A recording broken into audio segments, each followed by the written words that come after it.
tolong ayat 17. Nanti kita berganti-gantian sampai ayat yang ke-21. Judul perikopnya adalah Yesus berjalan di atas air. Ayat 16 dalam nama Tuhan Yesus. Dan ketika hari sudah mulai malam, murid-murid Yesus pergi ke danau, lalu naik ke perahu. 2, 3. Dan menyeberang ke Kapernaum. Ketika hari sudah gelap, Yesus belum datang mendapatkan mereka. Sedang laut bergelora karena angin kencang. Dan mereka mendayung kira-kira 2-3 mil jauh. Mereka melihat Yesus berjalan di atas air, mendekati perahu itu. Maka ketakutan mereka. Tetapi ia berkata kepada mereka, "Aku ini, jangan takut." 1, 2, 3. Mereka mau menaikkan dia ke dalam perahu, dan seketika juga perahu itu sampai ke pantai yang mereka tuju. Amin. Cerita ini di mana Yesus berjalan di atas air ketika murid-muridnya sedang di dalam perahu dan sedang berada di tengah laut. Tuhan Yesus datang mengambil murid-murid di dalam keadaan badai yang begitu bergelora. Yesus berjalan di atas air. Nah, saudara, di dalam perikop ini, cerita ini banyak ada mengajarkan beberapa hal dalam hidup kita. Pertolongan Yesus kepada murid yang dilanda badai ini itu mengajarkan kita bahwa ada satu pesan yang luar biasa yang kita dapat dari cerita ini. Apa itu pesannya? Satu, kebenaran bahwa Yesus memberikan jaminan yang pasti untuk menolong kita melewati badai kehidupan. Amin. Nah, itu Yesus memberikan jawaban atau jaminan yang pasti untuk menolong kita melewati badai kehidupan yang kita alami, sama seperti yang murid-murid Yesus alami ketika di tengah badai itu. Nah, saudara, yang menjadi pertanyaannya adalah jaminan apa yang Tuhan berikan kepada kita orang-orang percaya. Kita mau belajar dari cerita ini. Kita mau belajar bahwa Yesus itu memberikan jaminan bagi orang yang percaya bertahan di dalam masalah dan persoalannya. Kita langsung cepat aja. Yang pertama adalah Yesus memberikan jaminan bahwa badai yang terjadi itu sesuai dengan kehendak Tuhan. Katakan amin. Di ayat 15 dikatakan, kita mundur di ayat 15.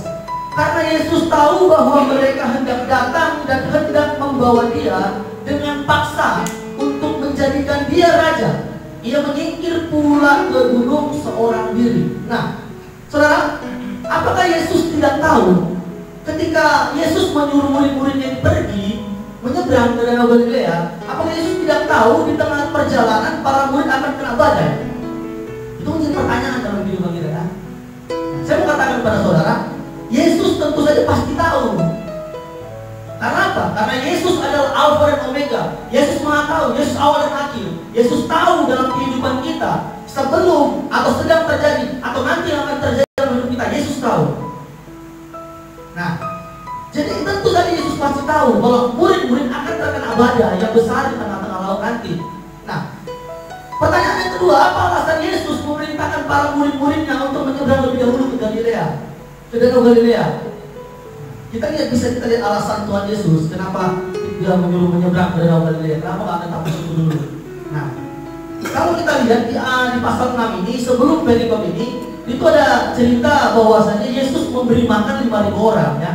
Nah, ketika Yesus sudah memberikan atau memperlihatkan atau saya katakan menunjukkan bahwasanya mujizat yang dilakukan dia dengan 5 roti dan 2 ikan, dia dapat memberi makan 5.000 orang. Nah, orang-orang yang pada zaman itu melihat, orang banyak itu melihat mujizat itu, mengharapkan Yesus menjadi raja atas mereka. Bukan hanya itu, saudara yang terkasih. Nah, zaman itu bangsa Israel sedang dijajah oleh bangsa Romawi. Nah, dan sampai bangsa Israel mengalami suatu yang namanya kelaparan. Jadi bangsa Israel atau mereka yang ada di situ menghendaki Yesus juga menjadi pemimpin untuk yang akan membebaskan bangsa Israel dari kelaparan dan penjajahan Romawi. Yesus mau tidak?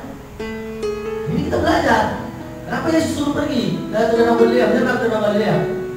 Karena Yesus tidak mau. Tapi bukan Yesus tidak mau. Nah, tapi apa? Kehendak manusia, kita bisa belajar dari sini. Kehendak manusia bukanlah kehendak Yesus. Bukan kehendak Yesus. Kita bisa belajar dari sini. Kehendak manusia bukanlah kehendak Yesus. Karena apa, saudara yang terkasih? Karena Yesus memiliki tujuan yang lebih besar daripada tujuan manusia. Ada pekerjaan Tuhan yang lebih besar lagi daripada menjadi pemimpin bangsa Israel saat itu. Lebih besar dari situ. Lebih besar menyelamatkan bukan hanya bangsa Israel, tapi menyelamatkan dunia. Itu tugas yang harus dikerjakan Yesus. Bukan mau menjadi pemimpin bangsa Israel, bukan. Tuhan Yesus memiliki tujuan yang lebih besar daripada kehendak manusia, saya katakan tadi. Nah, jadi apa kesimpulannya? Nah, tadi saya kasih tahu baris-baris. Jadi kesimpulannya adalah apa yang baik bagi manusia belum tentu itu baik bagi Tuhan. Sebaliknya begitu juga, saudara yang terkasih. Tidak selamanya kehendak Tuhan itu berjalan dengan baik dalam kehidupan kita. Tidak selamanya. Nah, kehendak Tuhan tidak selalu baik menurut kita. Ya, kenapa begitu ya? Bingung kan? Kehendak Tuhan tidak selalu baik dalam kehidupan kita, saya katakan. Karena saya alami ini, saudara. Sampai saat ini saya alami. Nah, seringkali kita berpikir bahwa ketika kita di dalam kehendak Tuhan, kita tuh mendapat kebahagiaan, ya kan? Kita tuh mendapat kesenangan, mendapat keadaan yang baik. Salah. Kita tidak bisa berpikir membuat paradigma yang seperti itu. Kita tidak bisa membuat statement yang seperti itu. Karena apa, saudara yang terkasih? Hal yang baik sekalipun belum tentu itu adalah kehendak Tuhan. Banyak sekali orang-orang yang percaya mengatakan apa yang sudah dia buat itu baik, tetapi tanpa dia sadari kehendak Tuhan bukan itu. Ya, kehendak Tuhan bukan itu. Banyak sekali kamu pikir, oh ini sudah baik, ini sudah menyenangkan hati Tuhan. Tapi kita tidak mau tanya sama Tuhan, Tuhan apakah ini sudah benar yang saya lakukan? Apakah ini sesuai dengan kehendak Tuhan yang saya lakukan? Ya, nah, apa yang baik bagi manusia tadi saya katakan belum tentu baik bagi Tuhan. Nah, jadi hal yang baik sekalipun belum tentu itu adalah kehendak Tuhan. Justru apa? Hal baik yang sering kita buat, kadang-kala atau sering sekali terjadi, itu yang membuat kita jauh dari Tuhan. Hal yang baik dalam hidup kita sering sekali membuat kita jauh dari Tuhan. Nah, di saat apa? Nah, di saat kita mengalami kelimpahan, diberkati, rasanya aman-aman saja. Ini menjadi pertanyaan dalam hidup kita, saudara berkasih. Saudara kira itu baik dalam hidup kita? Oke, dalam kemanusiaan itu baik. Secara kemanusiaan kita, secara manusiawi kita itu baik. Kita berlimpah, kita diberkati, aman-aman saja. Tapi tanpa kita sadari, itu yang sering sekali membuat kita jauh dari Tuhan. Itu yang sering membuat kita lupa dengan pertolongan Tuhan. Justru buat kita jauh darinya, seolah-olah kita tidak membutuhkan Tuhan lagi. Kita sering berpikir, aku bisa karena aku bisa sampai saat ini, aku bisa ada sampai saat ini, aku bisa memiliki harta sampai saat ini. Itu semua karena kekuatanku.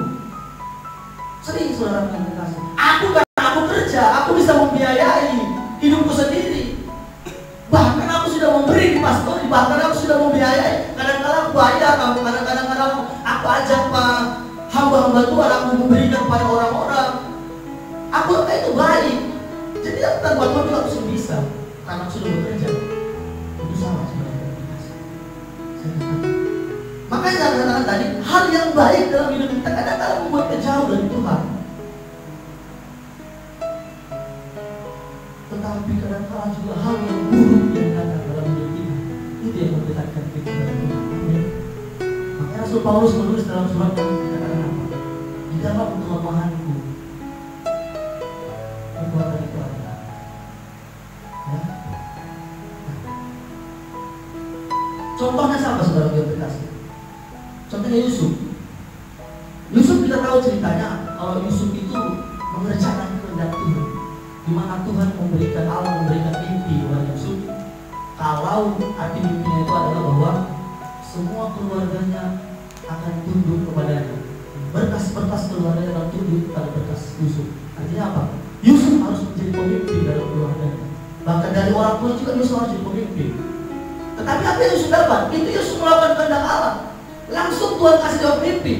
Yusuf kerjakan, Yusuf kasih tahu sama semua keluarganya, orang tuanya, saudara-saudaranya dia kasih tahu kalau Tuhan menghendaki seperti ini. Jadi aku Kau harus lakukan kehendak Tuhan ini. Tapi apa yang sudah saudara terkasih? Disepelekan, dianggap orang gila, dicaci, dihina, tidak dipercaya, dianiaya sama saudara-saudaranya, bahkan dijual sama saudara-saudaranya. Itu yang Yusuf dapat, tidak baik yang Yusuf dapat.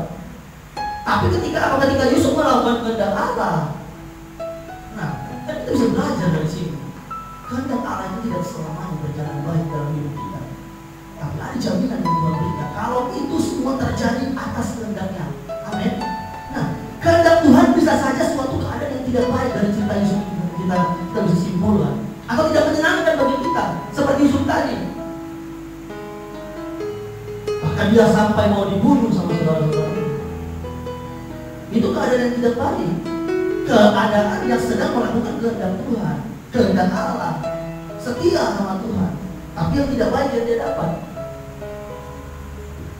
Tetapi saudara yang terkasih, kehendak Tuhan yang sejati akan selalu membawa kehidupan kita pada proses pendewasaan iman. Amin. Semua yang terjadi itu membawa kita pada proses pendewasaan iman. Kalau itu kehendak Tuhan yang sejati. Tidak pernah kalau kehendak Tuhan yang kita kerjakan tidak membawa kita kepada proses pendewasaan iman. Apapun yang sering terjadi dalam hidup kita tidak masalah.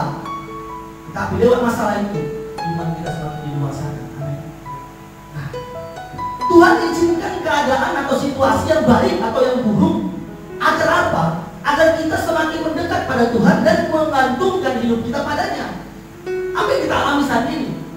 Kita diceritakan orang, wes tidak masalah. Kita dikecewakan, tidak masalah. Kita dicindir, tidak masalah. Kita dituduh yang enggak masalah. Kita selalu bersalahkan, tidak masalah. Kita dituduh melakukan apa yang tidak kita lakukan, tidak masalah, saudara-saudara. Jadi apakah kita harus pembelaan diri? Apakah kita harus membuat pembelaan? Tidak. Saya kasih tahu kepada saudara semua, yang harus kita lakukan apa? Tetap kerjakan kehendak Allah. Tetap lakukan yang baik.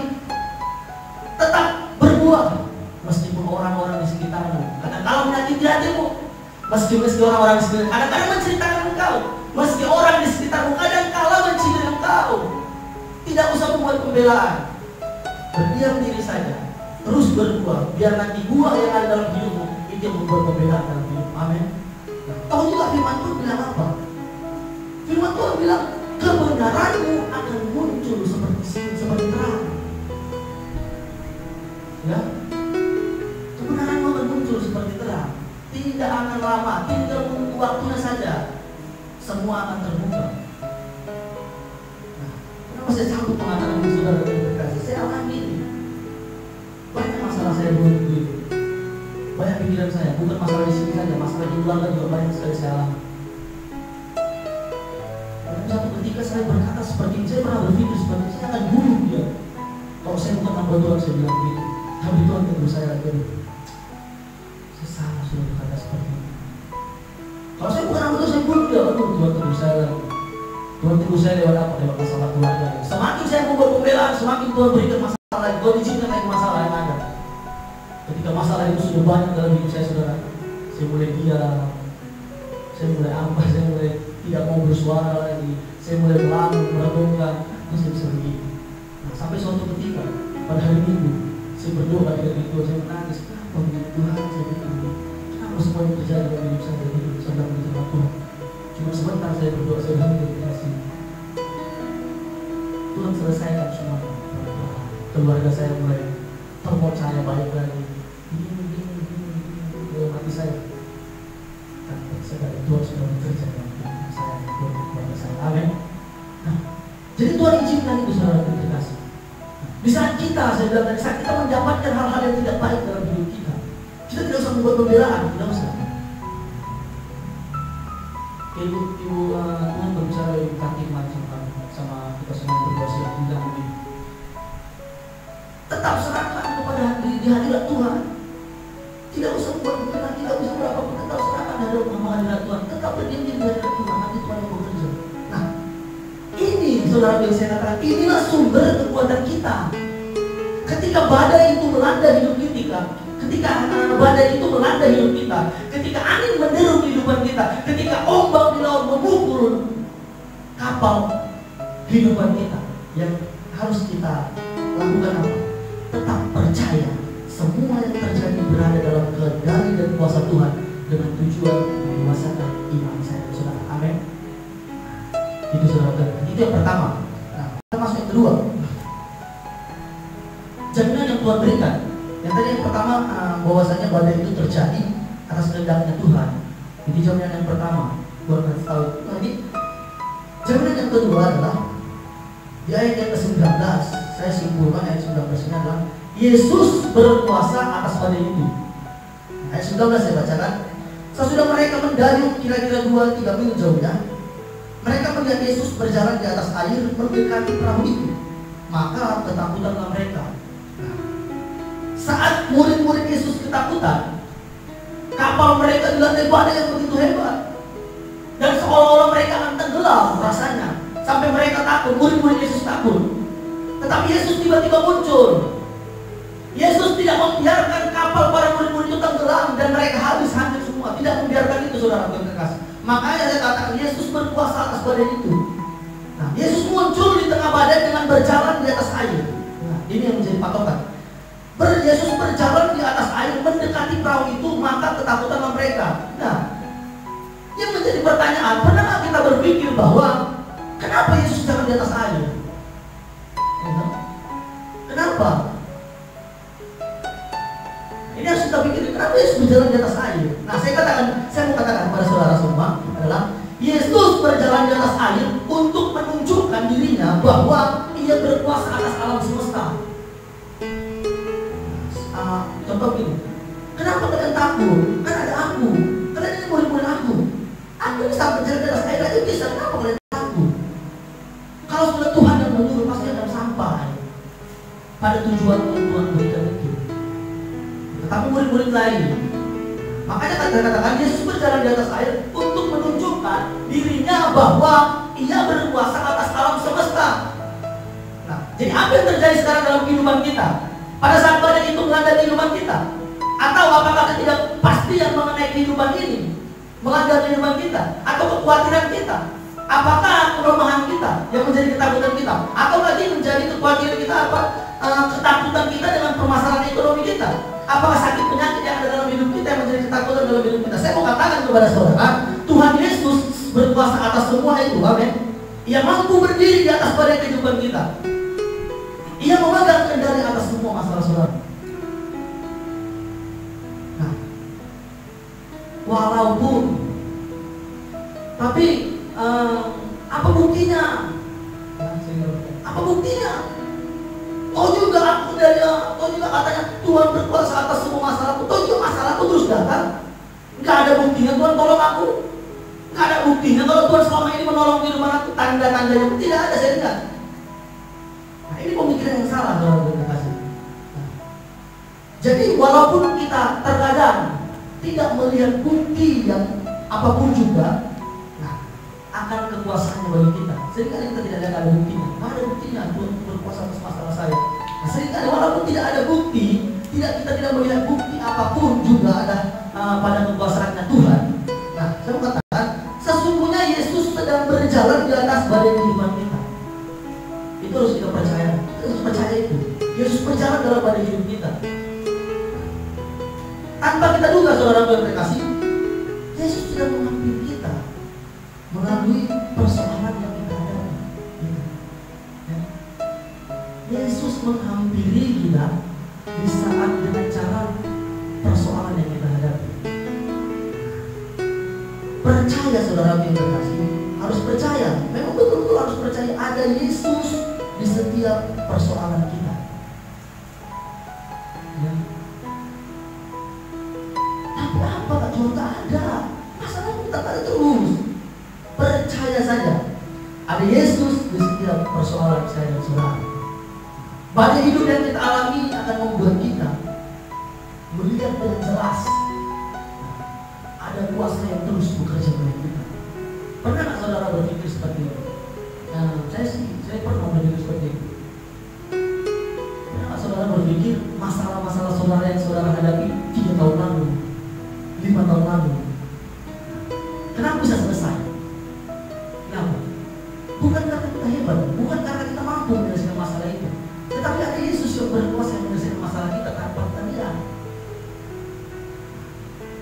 Ini yang menjadi patokan kita, saudara. Percaya saja kalau setiap persoalan kita di situ ada Yesus. Amin. Ada Yesus dalam persoalan kita. Apapun yang menjadi masalah persoalan kita, ada Yesus. Tetap ada Yesus. Karena Yesus adalah Immanuel yang selalu menyertai hidup kita. Amin. Firman Tuhan bilang apa di Amanat Agung Matius 28 ayat 20? Aku akan menyertai engkau sampai akhir zaman. Itu harus kita percayakan. Itu amanat agung, harus dilakukan. Percaya bahwa Yesus menyertai saya dan saudara sampai pada hari ini dan sampai Tuhan Yesus datang yang kedua. Amin. Itu yang kedua, saudara. Kita lanjut yang ketiga. Jaminan yang Tuhan berikan yang ketiga adalah pertolongan Yesus tidak pernah terlambat. Katakan amin. Ayat 19 sampai 21. Sama-sama kita baca yuk. Ayat 19 sampai 21. Dalam hitungan ketiga. 1, 2, 3. Sesudah mereka mendayu kira-kira 2-3 mil jauhnya, mereka melihat Yesus berjalan di atas air mendekati perahu itu, maka ketakutanlah mereka. Tetapi ia berkata kepada mereka, "Apa ini? Jangan takut." Mereka mau menaikkan dia ke dalam perahu, dan seketika juga perahu itu sampai ke pantai yang mereka. Katakan. Nah, tadi saya katakan Yesus tidak membiarkan murid-murid itu tenggelam atau kapal itu masuk ke dalam air, ke dalam laut itu. Tetapi Yesus datang tepat waktu, saya katakan. Ia tidak membiarkan para murid dan kapal yang mereka naiki tenggelam.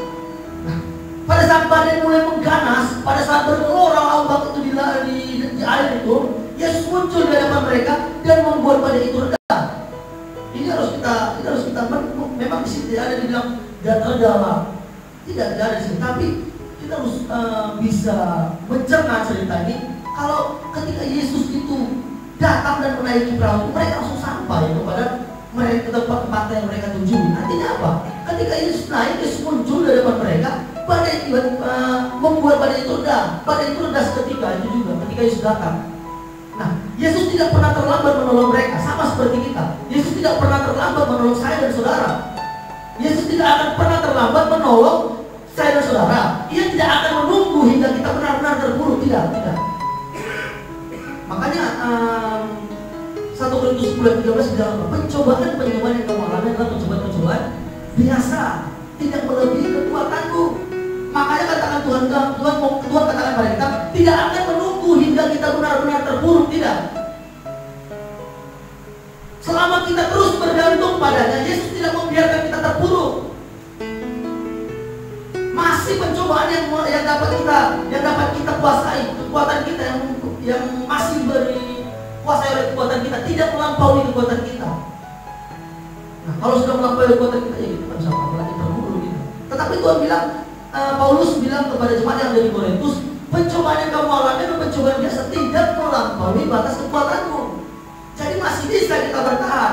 Artinya apa? Masih bisa bertahan bukan karena kekuatan kita, tetapi apa? Tetapi selama kita terus bergantung padanya, Yesus pasti menolong saya dan saudara. Jadi walaupun kita sering sekali, saudara terkasih, diperhadapkan dengan keadaan yang sepertinya, Tuhan tidak menolong kita. Sama seperti Stefanus. Apakah Tuhan tidak bisa menolong Stefanus ketika Stefanus memberitakan Injil, ketika dia mau dirajam dengan batu? Seolah-olah memang dari cerita itu Tuhan tidak menolong dia. Tetapi bukan Tuhan tidak menolong dia, ada pekerjaan Tuhan yang lebih besar dari situ. Kalau Tuhan menolong dia,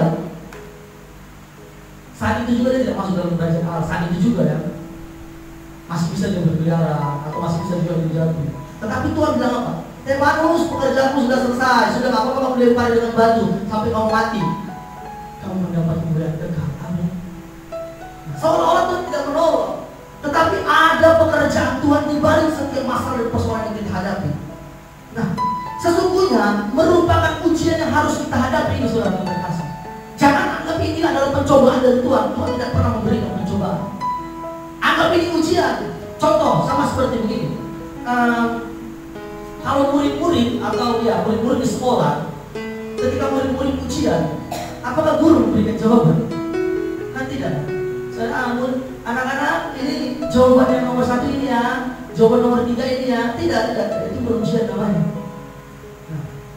Nah, Tetapi apa yang guru lakukan ketika murid-murid sedang ujian untuk naik kelas? Guru diam. Guru tidak berbuat apa-apa. Diam saja memantau saja. Mana yang sedang betul-betul melakukan ujian, mana yang betul-betul melakukan ujian dengan baik, mana yang tidak melakukan dengan baik, mana yang mencontoh. Guru diam saja. Sama seperti kehidupan kita, saudara yang terkasih. Ketika kita menjalani proses ujian iman ini, Yesus diam dulu. Yesus diam. Dia mau melihat mana orang-orang yang betul mengerjakan ujian iman itu. Ketika kita menghadapi ujian melalui persoalan kita, melalui masalah dalam hidup kita, terkadang Yesus diam. Memang harus diam. Ia menginginkan apa? Yesus menginginkan kita menyelesaikan ujian itu agar kita bisa dewasa di dalam Tuhan, bukan agar kita jatuh. Tidak. Ujian itu membuat naik level, bukan menjatuhkan kita. Makanya saya katakan, Ia inginkan kita menyelesaikan ujian itu agar kita bisa semakin dewasa di dalam Tuhan. Amin. Nah, jadi saudara yang terkasih, jangan pernah ragukan jaminan dari Tuhan. Jangan pernah ragukan pertolongan Tuhan. Dia pasti menolong kita tanpa kita membuat pembelaan dalam setiap masalah dan persoalan ini. Karena jangan saja ikuti aja alur mainnya, ikuti saja. Kalau Tuhan bilang ini, ikuti saja. Kalau Tuhan bilang kanan, kalau Tuhan bilang maju serong kiri, maju serong kiri. Kalau Tuhan bilang lompat saja. Tetapi tidak boleh saja saudara ketika kita mengikuti kehendak Tuhan. Amin. Nah, saya mau tutup saudara komunikasi. Saya mau tutup dengan satu cerita. Nah, ini saya kesimpulan semuanya. Ada seorang tokoh terkenal sejarah gereja yang bernama Matthew Henry. Ya. Ketika dia pulang dari rumahnya, ketika dia mau pulang ke rumahnya, Matthew Henry kecopetan, dompetnya dicopet. Tetapi Matthew Henry dalam buku living testimony-nya dia tulis seperti ini. Pertama-tama saat kecopetan itu, sesudah kecopetan itu, sesudah yang terjadi, saya dicopet. Pertama-tama saya mengucap syukur kepada Tuhan. Dia menulis seperti dalam bukunya, karena belum pernah dirampok. Dan tadi itu dirampok. Menurut kedua, dia tulis lagi, saya mengucap syukur kepada Tuhan sebab perampok itu hanya mengambil dompet saya, bukan mengambil nyawa saya. Yang ketiga, saya bersyukur kepada Tuhan. Dia menulis lagi, sebab sekalipun perampok itu mengambil semuanya, tetapi tidak banyak isinya. Dia sanggup masih sanggup dia katakan seperti itu, dia menulis seperti itu. Yang keempat, dia tulis seperti ini yang menjadi pukulan buat saya, telak sekali pukulan. Saya bersyukur kepada Tuhan sebab saya dirampok, bukan perampok. Apakah saudara sanggup berkata seperti itu? Saya bersyukur kepada Tuhan, saya diceritain orang, bukan saya menceritakan orang. Amin. Saya bersyukur kepada Tuhan, orang menyalahkan saya, bukan saya menyalahkan orang. Amin. Nah, Matthew Henry ini tetap dapat mengucap syukur kepada Tuhan. Nah, meskipun mengalami keadaan hal yang buruk, ia tetap dapat melihat bahwa Tuhan baik dalam kehidupan saya. Nah, saya tutup di sini. Sama dengan kehidupan kita, saudara. Walaupun badai itu datang dengan hebatnya menerpa kehidupan kita, saya katakan marilah kita tetap mengucap syukur bahwa Tuhan selalu melakukan apa yang baik buat kita. Amin. Tidak pernah yang tidak baik untuk Tuhan dalam kehidupan kita, tapi prosesnya itu memang kadang tidak baik buat kita. Nah, tapi dari ini semua kita harus tetap percaya bahwa Yesus memberi jaminan yang pasti untuk menolong kita. Amin. Sama seperti tema tadi saya katakan, jaminan yang pasti yang Tuhan